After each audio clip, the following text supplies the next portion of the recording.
She went Paul Walker left, I went Vin Diesel right. Now we pass each other by without a hello or a hi. She expected me to beg and I've never been that guy to. If you're constantly struggling with EQing vocals, you don't know exactly where to boost, what to boost, in this video I'm going to be showing you a trick that you can use with this particular plugin that will show you exactly the right points to boost and cut in order to get a professional and decent sounding vocal. Let's just get straight into it. Right here on the vocal channel, I've got this EQ. This is the Neutron 5 EQ right here. Just try to EQ this vocal. It doesn't have to be perfect. Obviously, cut off the low. You don't need that. So we'll go to a high pass and just set the frequency to about 100. It doesn't matter. Just set it there. Make sure the slope is at least 24 dB per octave right here. Try to find some muddiness or boominess right here in the low. She went Paul Walker left, I went Vin Diesel right. Now we pass each other by without a hello or a hi. She expected me to beg and I've never been that guy to.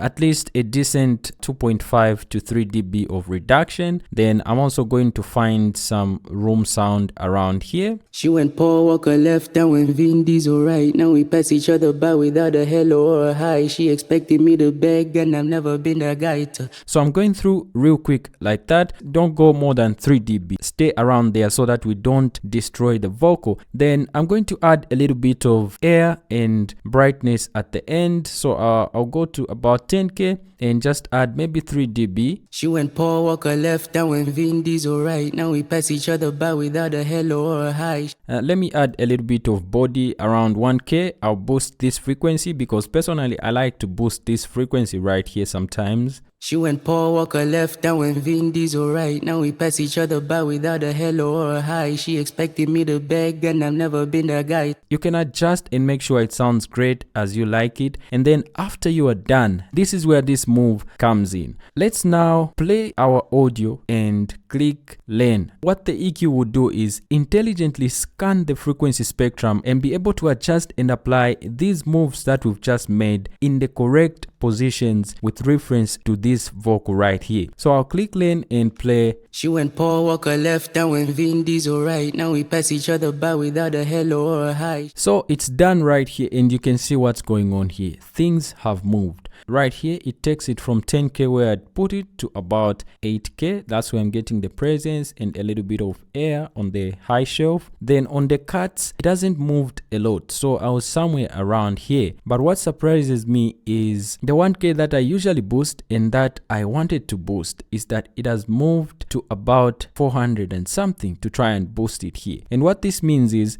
the EQ has just identified that this particular frequency right here needs to be boosted. And then we've got this right here. It was at 100 Hz, but now it takes it to 107. So let's listen to the before and after. She went Paul Walker left, I went Vin Diesel right. Now we pass each other by without a hello or a hi. Let's listen to this with the beat. She went Paul Walker left, I went Vin Diesel right. Now we pass each other by without a hello or a hi. She expected me to beg and I've never been that guy to. Part of me still yearn and the other one despise you.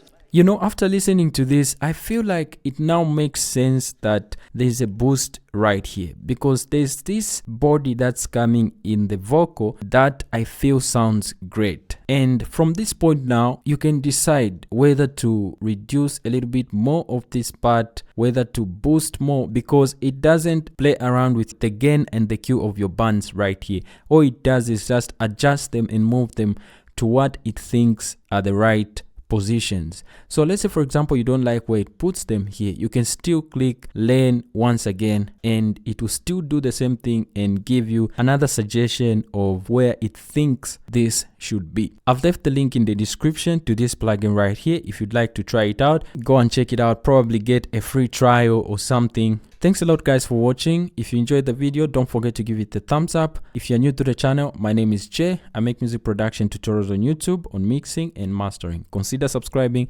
click that post notification bell so that you get notified every single time I upload a brand new video. I'll catch you in the next video. Peace.